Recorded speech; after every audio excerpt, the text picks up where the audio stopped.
வணக்கம், welcome to ஒலிவீச்சி. இன்றைக்கி நம்மளோட சேனல் நாங்கள் உங்களுக்காக சஜஸ்ட் பண்ண போகிற படம் த பிளெட்ஜ். இது 2001 வெளிவந்த ஒரு American mystery thriller drama film. இந்த படத்தை இயக்கியிருக்காரு ஷான் பென் அண்ட் இந்த படத்தோட ஸ்கிரிப்ட் பண்ணியிருக்காங்க மேரி க்ரோமோலோஸ்கி அண்ட் ஜாக் ஓல்சன் க்ரோமோலோஸ்கி. அண்ட் இந்த படம் வந்து த பிளெட்ஜ் அப்படிங்கிற ஒரு நாவலை பேஸ் பண்ணி எடுத்திருக்காங்க.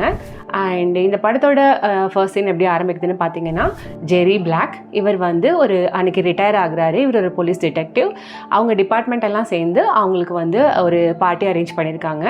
அந்த டைமில் வந்து அந்த பார்ட்டியில் வந்து பொலாக் அப்படிங்கிற அவரோட கேப்டன் வந்து மெக்சிகோ போகிறதுக்காக அவருக்கு ஒரு டிக்கெட் கொடுக்குறாரு. இந்த செலிப்ரேஷன் போயிட்டு இருக்க டைமில் அவங்களுக்கு ஒரு இன்ஃபர்மேஷன் வருது. என்னென்னா, ஜெனி லார்சன் அப்படிங்கிற ஒரு சின்ன பொண்ணு வந்து மர்டர் பண்ணிட்டாங்க அப்படின்னு சொல்லிட்டு அந்த கேஸை விசாரிக்கிறதுக்காக ஸ்டான் அப்படிங்கிற ஒரு டிடெக்டிவ் வந்து போகிறாரு. அவர் கூட சேர்ந்து ஜெரி பிளாக்கும் அன்றைக்கி நைட்டு அந்த க்ரைம் சீனுக்கு போகிறாரு. அங்கே வந்து அந்த சின்ன பொண்ணு கொலை பண்ணி கிடக்கிறதெல்லாம் பார்த்து ரொம்ப எமோஷன் ஆகுறாரு. அதுக்கப்புறம் அவரோட அம்மா மார்கரெட் லார்சனை மீட் பண்ணி இந்த மாதிரி உங்கள் பொண்ணு கொலை பண்ண விஷயத்தெல்லாம் அவர் கன்வே பண்ணதாக ரொம்ப எமோஷனலாக ஃபீல் பண்ணி, நான் அவங்க பொண்ணை கொன்னவங்களை கண்டிப்பாக நான் கண்டுபிடிப்பேன் அப்படின்னு சொல்லி சொல்கிறாரு.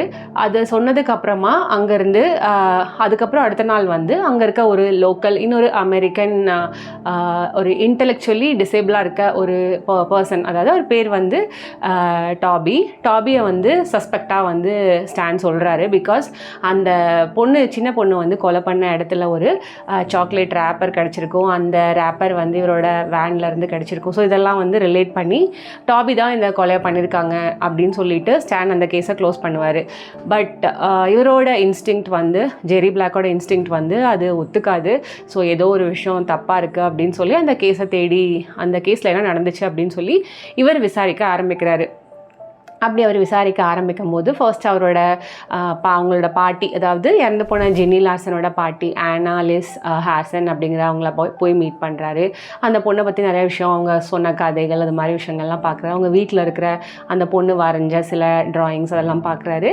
அப்புறம் அவளோட ஜெனியோட ஃப்ரெண்டான பெக்கி அப்படிங்கிற ஒரு சின்ன பொண்ணை மீட் பண்ணுறாரு. அவர்கிட்ட பேசும்போது இவங்களுக்கு சில விஷயம் தெரிய வருது. என்னென்னா, அவள் வரைஞ்ச ஒரு ட்ராயிங்கில் இருந்தால் ஒரு த ஜெயிண்ட் அப்படின்னு சொல்கிறாங்க. அதாவது ஒரு பெரிய ஒரு உருவத்தை வந்து அந்த பொண்ணு வரைஞ்சிருக்கா.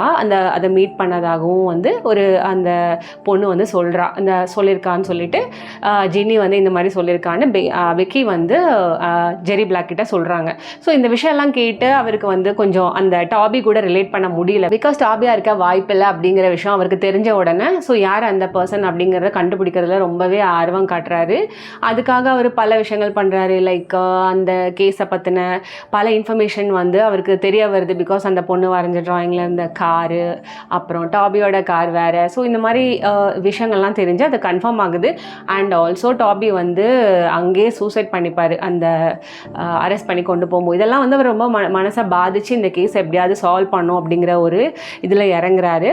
அதுக்கப்புறம் இவர் எப்படி இந்த கேஸை சால்வ் பண்ணுறாரு அப்படின்னு சொல்லி தான் இந்த படத்தோட நெக்ஸ்ட் ஹாஃப் போகுது. இந்த படம் வந்து ரொம்பவே ரியலிஸ்டிக்காக இருக்குது. ரொம்ப ஹீரோ மூமெண்ட்ஸ் அந்த மாதிரியெல்லாம் ஒன்றும் இல்லை.